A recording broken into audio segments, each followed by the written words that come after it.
Well, as far as the markets today are concerned, we have closed in the positive territory, both the Sensex and the Nifty closing with significant gains. And to the point that was being made there specifically, and remember, this is the first reaction that the finance minister has given on the rout, the crisis that we have seen as far as the Adani Group stocks are concerned. The finance minister making it clear that this does not have a systemic risk involved, that this is not likely to impact either the banking sector or in fact LIC, because as the finance minister pointed out and what we have been reporting as well, LIC and SBI have both come out and said that their exposure is well within limits. But this is the first reaction coming in from the finance minister on what we have seen happen as far as the Adani Group is concerned. It has been a bloodbath. There's no other way to describe the kind of erosion that we have seen. But that apart, other interesting headlines that have come in from the finance minister on inflation. And remember, we have the Monetary Policy Committee meeting coming up. That's the next big event on the 8th of February. The MPC will decide whether to move higher on rates or pause. The finance minister there making it clear that she believes the decline that we have seen in inflation is not temporary. She believes that we are likely to see this sustain and hold. When, of course, asked where she sees interest rates, she did say that she doesn't want to comment because it would come across as nudging the Reserve Bank, which is something she doesn't want to do. But ahead of the MPC, the finance minister saying that she believes inflation is under control at this point in time and trending lower. Of course, other comments that came in from her in terms of demand, and she does believe that demand is holding up, including rural demand.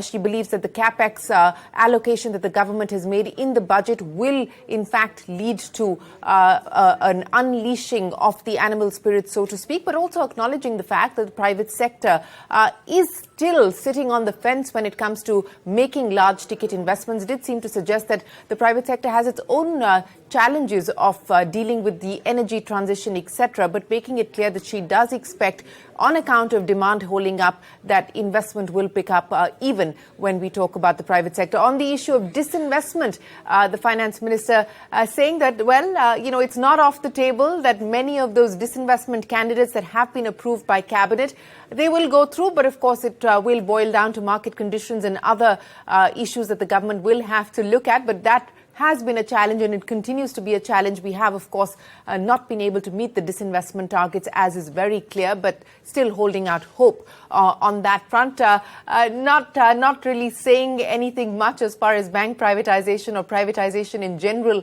is concerned. And the expectation is that now that's going to be something that will be taken up post the general elections, because it is a sensitive and controversial issue. But some in substance, Nirmala Sitharaman, the finance minister, in her first interview to a private network, making it clear that she feels confident about the recovery. She feels confident about inflation trending lower, and also giving out that message that as far as our regulators are concerned, in her words, our regulators follow the best governing practices and, again, in her words, have ensured that the markets stay in prim and prime condition. So holding out a reassuring message there that what we have seen in the Adani Group stocks, the crisis over the last few days, that should not have a systemic impact. It should be limited to the group itself.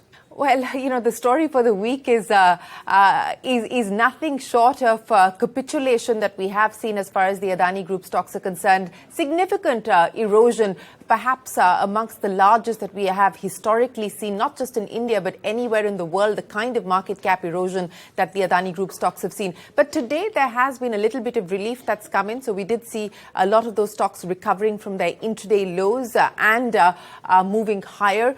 Some relief coming in for some of those stocks today. But the larger issue now is on what happens from here on. Is this likely to hold? We've got many statements that have been issued today. For instance, rating agencies Fitch and Moody. Fitch coming out and saying that they hold their rating as far as Adani Group is concerned and don't feel particularly perturbed on account of their ability to repay debt at this point in time. Moody's, though, coming out and saying that they believe that the recent developments will have a bearing as far as the Adani Group's ability to raise further capex is concerned, to raise further capital is concerned, and hence finance their further capex.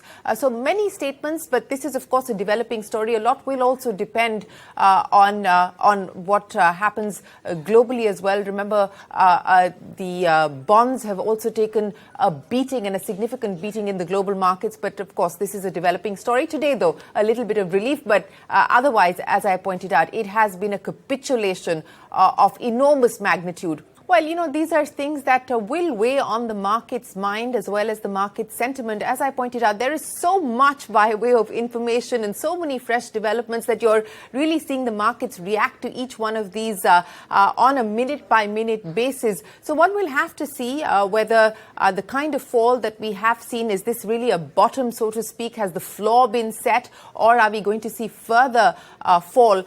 In some of the stocks, in some companies like Ambuja, etc., as many experts have pointed out, that their assets there are strong and solid, and hence perhaps the worst may be behind us, but I don't know.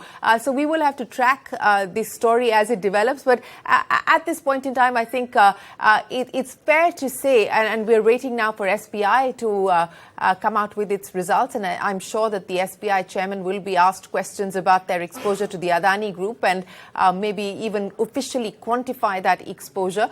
So we will have to wait to see how this pans out, what fresh developments take place. But this is a moving story, and it's not a story that's done by any stretch of imagination. All right.